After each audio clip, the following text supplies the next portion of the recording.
नमस्कार दोस्तों, as education solution में आपका स्वागत है। आज हम अंकगणित में संख्या पद्धति से संबंधित तीसरी क्लास ले रहे हैं, जिसमें हम आज आपको कुछ प्रश्न हल करवाएंगे। जितने भी नियम पीछे बताए हैं उन पर आधारित प्रश्न आज हल करवाएंगे। तो पहला प्रश्न है स्थानीय मान और जातीय मान से संबंधित। तो आइए देखते हैं। सबसे पहले तो इसको पढ़ लीजिए अच्छे से। लिखा 8,67,943 में 7 के स्थानीय तथा जातीय मान में क्या अंतर है।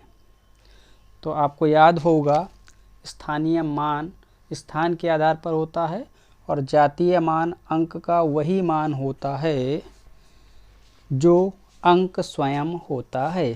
तो देखते हैं यहाँ पे, जैसे ये 7 है, 7 लिखेंगे स्थानीय मान के लिए 7। इसके आगे जितने भी अंक हैं उतने 0, 1 0 2 0 3 0। तो 7 का स्थानीय मान इस संख्या में 7000 है और इसका जातीय मान, चूँकि 7 ही का जातीय मान तो 7 होगा। अंतर पूछ रहा है तो इसको घटा देंगे। 0 में से 7 नहीं घटेगा, ये उससे उधार लेगा। ये यहाँ से उधार लेते हुए इसके पास 10, ये इसको उधार देगा 10, ये इसको उधार देगा 10। तो 10 में 7 गए 3, यहाँ पे 9 बचेगा, ये 9 उतार लेंगे। यहाँ पे 9 बचेगा और ये 7 ने उधार दिया था तो इसके पास बचेगा 6। तो कुल मिला के इस संख्या में 7 के स्थानीय और जातीय मान का अंतर आ गया 6,993। समझ में आ गया होगा। अगला प्रश्न है 6,89,235 में 9 तथा 3 के स्थानीय मानों का अंतर कितना है। अब इसमें अलग अलग अंक का स्थानीय मान पूछा गया है।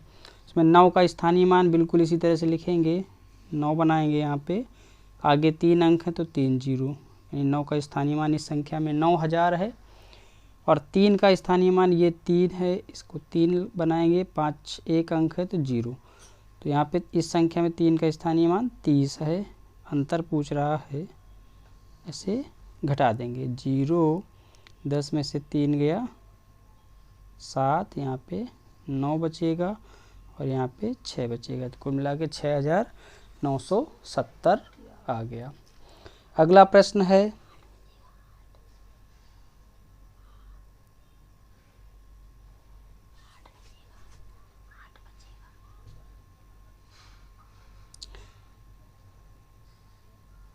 सॉरी, इसमें थोड़ा सा ये मिस्टेक हो रहा है। 9 में से 1 उधार दिया है तो 8 बचेगा, हो जाएगा 8,970। इसको ध्यान दीजिएगा, 8,970।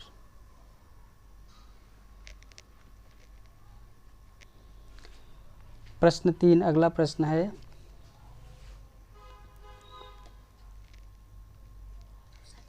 6,47,135 में 7 तथा 3 के स्थानीय मानों का अंतर कितना है। बिल्कुल इसी तरह से है।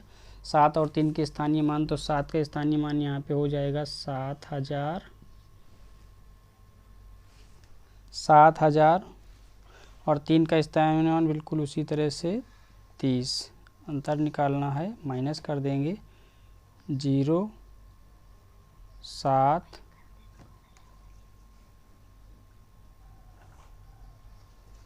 9 और 6, 6,970 हो जाएगा।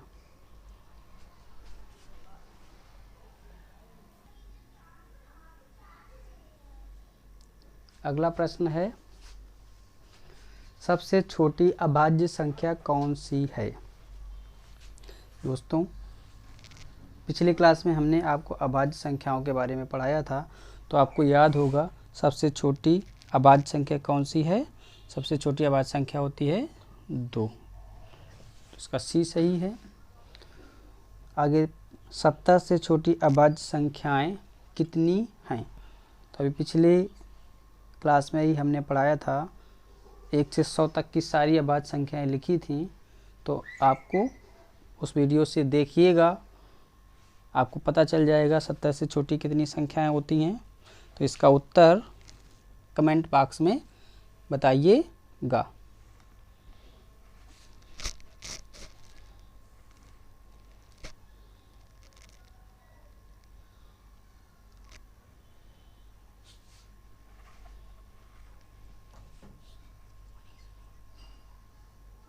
इसका सही उत्तर है 19।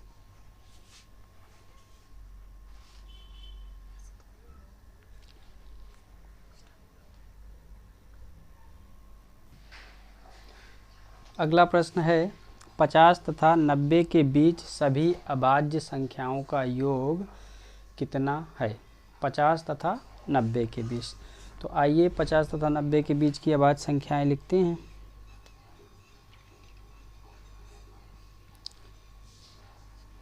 फिफ्टी 53,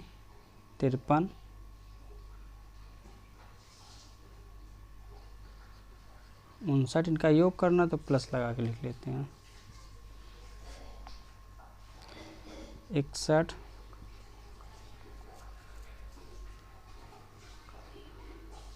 67, 71, 73,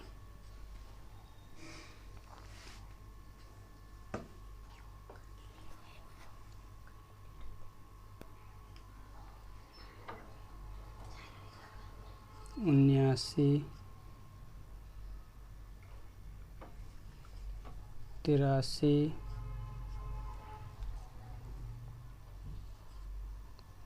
89। अब इन सब का योग करके देख लेते हैं। सबको जोड़ लेना है, बस सिंपल सा है। 9 3 12, 12 9 21, 21 3 24, 25 7 32, 33 3 36 और 9 45 का 5, 4 हासिल, 5 5 10, 6 16, 4 हासिल, 20, 6 26, 26 और 7 7 14, 30 10 40, 8 7 15 55, 8 63। कितना उत्तर आएगा? 635।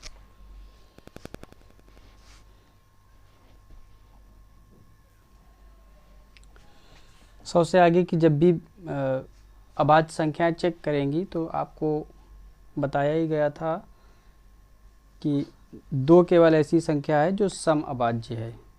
इसके अलावा सारी अभाज्य संख्याएं विषम हैं, तो हम सम संख्याओं को तो इसमें देखेंगे ही नहीं, केवल विषम की बात करेंगे और उसको पता लगाएंगे कि ये अभाज्य है या नहीं। तो आइए 110 और 120 के बीच की अभाज्य संख्या की बात कर लेते हैं। 110 के बाद विषम संख्या 111, 112 को लेंगे नहीं, उसके बाद 113, 114 को नहीं लेंगे क्योंकि सम है, उसके बाद 115, 117, 119, यही विषम संख्या बीच में आएंगी। आइए चेक कर लेते हैं। 3 से विभाजित का 1 2 3, तो ये तो 3 से कट रही है। ये 113 को चेक करेंगे। 113 को चेक करने के लिए हमने बताया था कि इसके पास की पूर्ण वर्ग संख्या देखेंगे। 121 होती है, 121 11 का वर्गमूल होता है, 121 का वर्गमूल 11 होता है, 121 का वर्गमूल 11 होता है। तो 11 तक से इसको काट के देखेंगे। 3 से ये कटेगी नहीं, 5 से कटेगी नहीं, 7 से देख लें, 7 एकम 7, 4 43 नहीं कटेगी, और उसके बाद 11 से कटेगी नहीं। इसका मतलब ये अभाज्य संख्या है। ये 5 से कट रही है, नहीं है। ये 7 2 9, 3 ही से कट रही है, नहीं है। ये 7 से कट रही है तो नहीं है। 7 एकम 7, 4 49, 7 7 49 नहीं। इसका मतलब 110 120 के बीच में कितनी अभाज्य संख्याएं हैं? केवल 113। इसका मतलब केवल एक संख्या है। विकल्प भी सही है। अगला प्रश्न है, निम्नलिखित में कौन सी संख्या एक अभाज्य संख्या है? तो ये कुछ बड़ी संख्याएं हैं, इनको चेक करने का हमने आपको तरीका बताया है, सबको याद होगा। अभी अभी इस सवाल में भी बताया था, पिछले सवाल में 7 नंबर में। तो जिस भी संख्या को चेक करना है उसके पास की उससे बड़ी पूर्ण वर्ग संख्या ले लेते हैं, उसका वर्गमूल निकालते हैं, जो वर्गमूल आता है वहाँ तक की अभाज्य संख्याओं से उसको विभाजित करके देखा जाता है।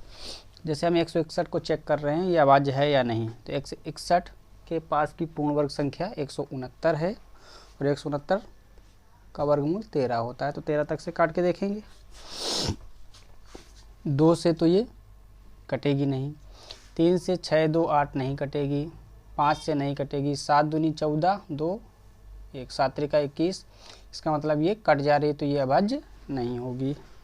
इसको देखते हैं, 2 2 4 1 5, 2 से नहीं कटेगी, 3 से नहीं कटेगी, 5 से नहीं कटेगी, 7 त्रिका 21 7 से भी नहीं कटेगी, 11 दूनी 22 नहीं कटेगी, 13 एकम 13 9 13 सत्ते 91, ये 13 से कट रही है, विभाजित हो रही, इसका मतलब ये भी नहीं है। इसको चेक करते हैं, 373, इसके पास की पूर्ण वर्ग संख्या देखेंगे 400 है, तो 400 का वर्गमूल 20 है, यानी कि 20 से कम तक से काट के देखेंगे। तो पहले हम बड़ी संख्या से काट के देख ले रहे हैं, मान लो 19 से काट के देख ले रहे हैं। 19 एकम 19, 19 दूनी 38 नहीं, तो 18 बचेगा, 183, 19 से नहीं कट रही, 17 से, 17 दूनी 34 और 3 33, 17 से भी नहीं कट रही है। 17 के बाद 13 से देखते हैं, 13 दूनी 26, 11 बचेगा, 113 नहीं कट रही है 13 से भी, 11 से, 11 तियाँ 33, 4 11 से भी नहीं कट रही है। 7 से देख लेते हैं, 7 बचे 35, 2 7 से भी नहीं कट रही, 23 हो जाएगा। 7 के बाद 7 3 10 3 13, 3 से कट नहीं रही है, 2 से कट नहीं रही है, इसका मतलब यही अभाज्य संख्या है। इसको भी चेक कर लेते हैं, 441, यानी इसका वर्गमूल होगा 21, इसके पास की पूर्ण वर्ग संख्या 441 है, वर्गमूल होगा 21, तो इसका मतलब है 19 से पहले काट के हम देख रहे हैं, 19 दूनी 38, 5 43 57 हो जाएगा, 19 3 57 कट जा रही है, तो ये अभाज्य नहीं है। सभी लोगों की ये समझ में आ गया होगा। अगर कोई कन्फ्यूजन हो तो कृपया करके कमेंट बॉक्स में कमेंट करके संदेह को मिटा लें। आइए फिर अगला सवाल देखते हैं। अगला प्रश्न है, भाग की एक क्रिया में भागफल 403, भाजक 100 तथा शेषफल 58 है, तो भाज्य कितना है। आप लोगों को याद होगा पिछली क्लास में हमने इसका सूत्र लिखवाया था, भाज्य बराबर भाजक गुणा भागफल धन शेषफल। उसके लिए हम संकेतों का प्रयोग कर रहे हैं, a बराबर बी क्यू धन आर, इस तरह से लिखवाया था, जहाँ पर a भाज्य है, b भाजक है, q भागफल है और r शेषफल। बस इसी में हम मान रख देंगे। भाजक कितना है 100, b का मान 100 है, गुणा q भागफल 403 है, धन शेषफल है 58, इसमें रख दिया। 100 से गुणा करेंगे तो 403 के आगे 2 जीरो लग जाएंगे। जब भी 100 से गुणा करना हो तो जीरो लगा दीजिए, 1 का गुणा इसमें कर दीजिए, ये आ गया, और इसमें 58 जोड़ देंगे। बहुत आसान है, ये सबको समझ में आ रहा होगा। 8 में 0 जोड़ेंगे तो 8, 5 में 0 जोड़ेंगे तो 5, 3 0 4, तो इस तरह से इसका भाज्य होगा 40,358। अगला प्रश्न है, 3,428 में से कौन सी न्यूनतम संख्या घटाने पर प्राप्त संख्या 13 से पूर्णतया विभक्त होती है। तो आइए इसके लिए जानते हैं, इसको 13 से भाग दे लेंगे, 13 से भाग दे लेंगे 3,428 में, 13 दूनी 26, बिल्कुल बेसिक से समझा रहे हैं, ध्यान से समझिएगा। 4 में से 6 नहीं घटेगा, उतार लेंगे, 14 में 6 गए 8, यहाँ पे 2 में 2 गए कुछ नहीं, आगे 2 उतार लेंगे। 13 का पहाड़ा ऐसा पढ़ेंगे, 82 से ज़्यादा ना हो, 13 छंग 78, 12 में 8 गए 4 0 और यहाँ पे 8, 13 तियाँ 39, 18 में 9 गए 9, 0 यहाँ पे। जब भी इस तरह का प्रश्न पूछा जाए कि कौन सी न्यूनतम संख्या घटाने पर, तो जो शेषफल आता है वही आपका उत्तर हो जाता है। अगर इसमें से ये 9 घटा दिया जाए तो 13 से पूर्णतया विभाजित हो जाएगी।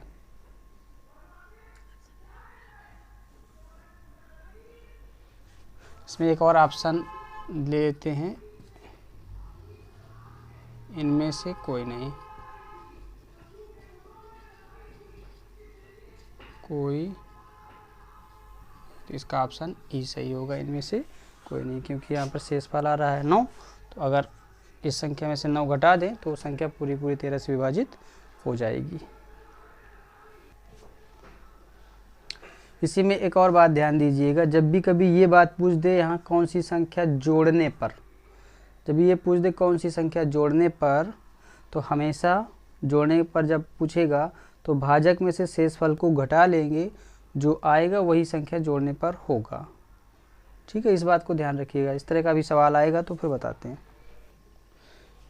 ये प्रश्न बिल्कुल पिछले प्रश्न की तरह है। 4000 में से कौन सी संख्या, कौन सी छोटी से छोटी संख्या घटाई जाए कि भागफल 19 से पूर्णतया विभक्त हो जाए। बहुत आसान है, 19 से हम इसमें भाग करेंगे, जो शेष फल आएगा बस वही उत्तर होगा। 4000 में भाग कर रहे हैं, 19 दूनी 38, 2 बचेगा, यहाँ पे 0 आ जाएगा, 19 से कम 19, 1 बचेगा और यहाँ पे ये 0 आ जाएगा। अब इसमें भाग जाएगा नहीं, तो भाग न जाने पे यहाँ पे 0, यही 10 शेष हो जाएगा। अब यही अगर 10 अगर इसमें से हम घटा दें तो भाग पूरा चला जाएगा। तो आपका सही उत्तर होगा 10। वह न्यूनतम संख्या क्या होगी? 10, जिसको इससे घटा देंगे तो शेषफल 19 से पूर्णतः विभक्त हो जाएगा। अगला प्रश्न है 6 अंकों की छोटी से छोटी संख्या जो 111 से पूर्णतया विभक्त हो जाए। तो इसके लिए बहुत आसान, सबसे पहले तो 6 अंकों की छोटी से छोटी संख्या लिखना सीखिए। जब भी छोटी से छोटी संख्या लिखनी हो और आपसे 1 अंक, 2 अंक, 3 अंक, 4 अंक जो भी कह रहा हो, इसके लिए क्या करेंगे, सबसे पहले तो हम 1 बना लेंगे, 1, और इसके आगे 0 बनाएंगे। ऐसे 0 बनाएंगे कि हमारे 6 अंक हो जाएं। अब यहाँ पे 1 अंक हो गया है, 2 अंक, 3 अंक, 4 अंक, 5 अंक, 6 अंक। इस प्रकार से ये हमारी 6 अंकों की सबसे छोटी संख्या हो गई है। अब हमें ऐसी संख्या बतानी है जो 111 से पूर्णतया विभक्त हो, तो वही तरीका अपनाएंगे, 111 से इसमें भाग करेंगे। 3 अंकों की ये संख्या, यहाँ 3 अंक हो रहे हैं, 3 अंक में भाग नहीं जाएगा क्योंकि ये छोटी है, तो 4 अंक ले लेंगे। ये आपका भाग चला जाएगा 9 बार, 9 एकम 9, 9 एकम 9, 9 एकम 9, 10 में से 9 गया 1, यहाँ 9 में 9 गया 0, 9 में 9 गया 0। फिर से हम यहाँ पे 0 उतारेंगे, भाग नहीं जाएगा, फिर से 0 उतारेंगे, अभी भी भाग नहीं जाएगा। अभी हमारे पास 100 आ गई है। अब ध्यान से देखिएगा दोस्तों, अगर हम ये 100 इस संख्या से घटाते हैं तो संख्या हमारी अब 6 अंकों से कम हो जाएगी, यानी 5 अंकों की मिलेगी।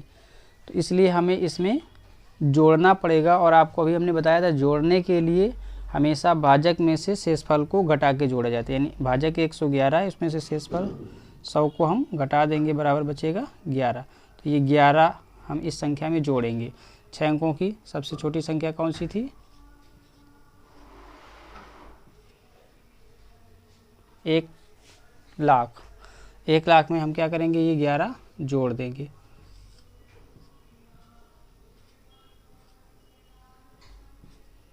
तो ये हमारी बनी रहेगी 1,11,000 संख्या। सही उत्तर होगा 1,11,000। यानी ये 1,11,000 जो है वो 6 अंकों की छोटी से छोटी संख्या है जो 111 से पूर्णतया विभक्त हो जाएगी। अगला प्रश्न है 8,03,642 में कौन सी छोटी से छोटी संख्या जोड़ें कि प्राप्त संख्या 11 की गुणज हो। गुणज का मतलब होता है 11 का भाग इसमें पूरा चला जाए। तो वही काम करेंगे, 11 से इसमें हम भाग करेंगे। आपको बेसिक बता रहे हैं, कोई ट्रिक नहीं बता रहे हैं। ट्रिक अभी हम बता नहीं रहे हैं, फिर हम ट्रिक भी बताएंगे। अभी आप बेसिक सीखिए, बस केवल बेसिक सीखिए। तो बेसिक क्या है, 11 से हम इसमें भाग करेंगे, जब भी जोड़ने की बात आएगी तो भाजक में से शेषफल को घटा के जोड़ेंगे। सबसे पहले इसमें क्या जोड़े कि 11 का गुणज बन जाए। तो 11 से हम भाग लगाएंगे इसमें,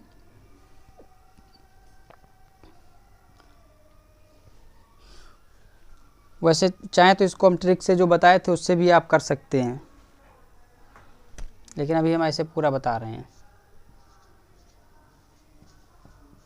इसमें 11 से भाग लगा रहे हैं, 11 से 77, 3 बचेगा यहाँ पर, 3, 11 तिहाई 33, हो जाएगा 0 0, फिर यहाँ पे 6 आएगा, भाग नहीं जाएगा, फिर यहाँ पे 4, 11 पचे 55, 14 में 5 गए 9, उसके बाद में यहाँ पे 2, 11 अट्ठे 88, 12 में 8 गए 4, तो ये 4 शेष बच रहा है।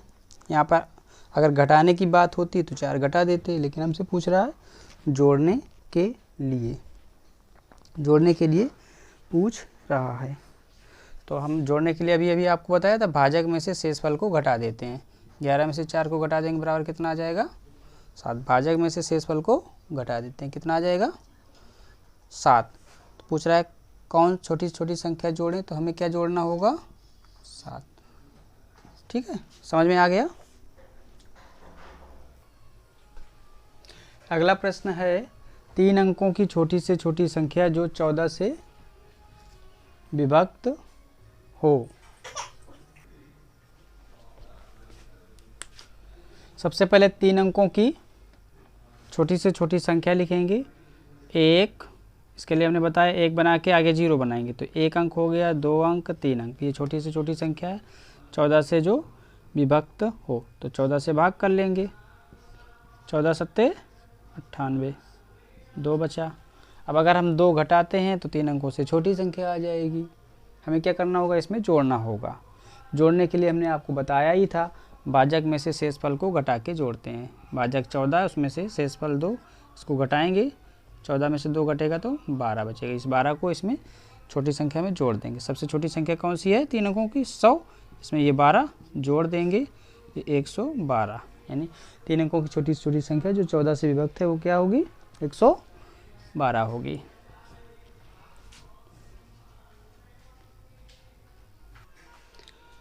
अगला प्रश्न है 5 अंकों की बड़ी से बड़ी संख्या जो 463 से विभक्त हो। जब भी बड़ी से बड़ी संख्या आपको लिखनी हो और कितने भी अंक कह दे, 2 अंक, 3 अंक, 4 अंक, 5 अंक, तो हमेशा 9 9 9 ही बनाते हैं, क्योंकि सबसे बड़ा अंक 9 होता है, तो 9 9 ही बनाते हैं। 5 अंकों की है तो हमें 9 9 को 5 बार बनाना है, 3 4 5, ये 5 अंकों की सबसे बड़ी संख्या है। अब आपको ये बताना है कि जो 463 से पूर्णतः विभक्त हो, तो सबसे पहले 463 से इसमें भाग करेंगे। इसका पहाड़ा तो हमको आता नहीं है, तो इसके लिए तरीका सीख लीजिए।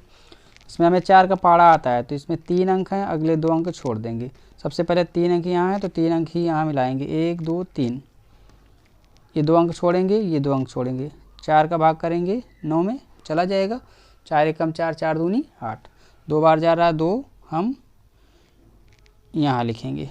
2 का गुणा करेंगे, इसमें 2 तिहाई 6, 2 छंग 12, 2 चौको 8, 1 9, घटा लेंगे, 3 बचेगा, 9 में 2 गए 7, 0, आगे 9 उतार लेंगे। फिर वही काम करेंगे, 2 अंक छिपा लेंगे इसके, 2 अंक छिपा लेंगे इसके, 4 का भाग करेंगे 7 से ज़्यादा ना हो, 4 एकम 4, 4 दूनी 8, ज़्यादा हो रहा तो एक ही बार, यहाँ पर एक बार।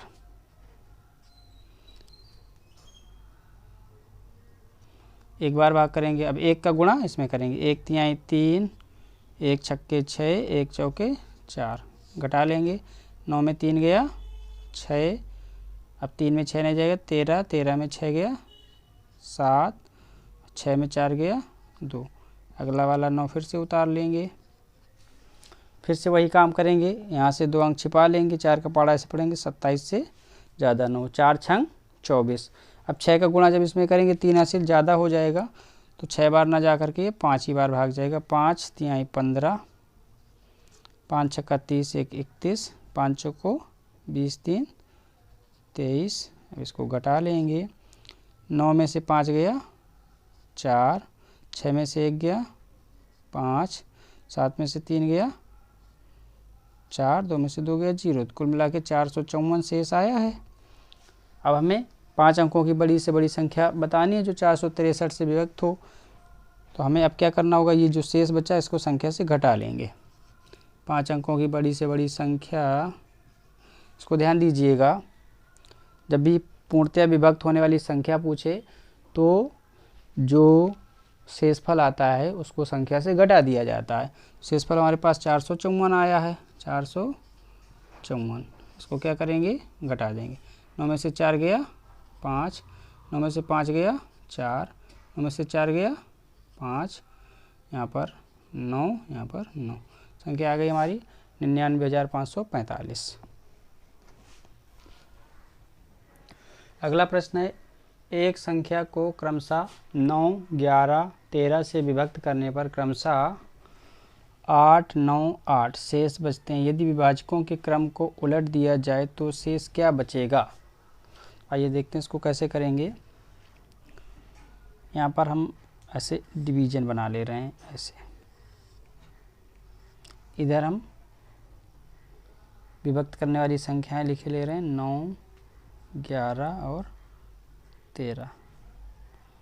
इधर हम शेष फल लिख लेंगे, शेष लिख लेंगे।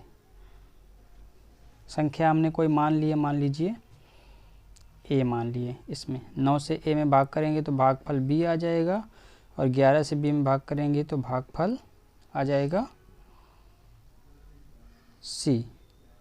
और उसके बाद सिंपल संख्या बनाने की 13 से c में भाग करेंगे, मान लीजिए भागफल 1 ही है। ठीक है। 9, 11, 13 से जब हम भाग करते हैं तो शेष कितना आता है, 8, 9 और 8, 8, 9 और 8 शेष बचता है। यानी कि पहले 8 शेष बचता है, फिर 9 शेष बचता है, फिर शेष कितना बचता है, 8। 13 इसमें ये भाज्य, 13 का ये भाज्य है।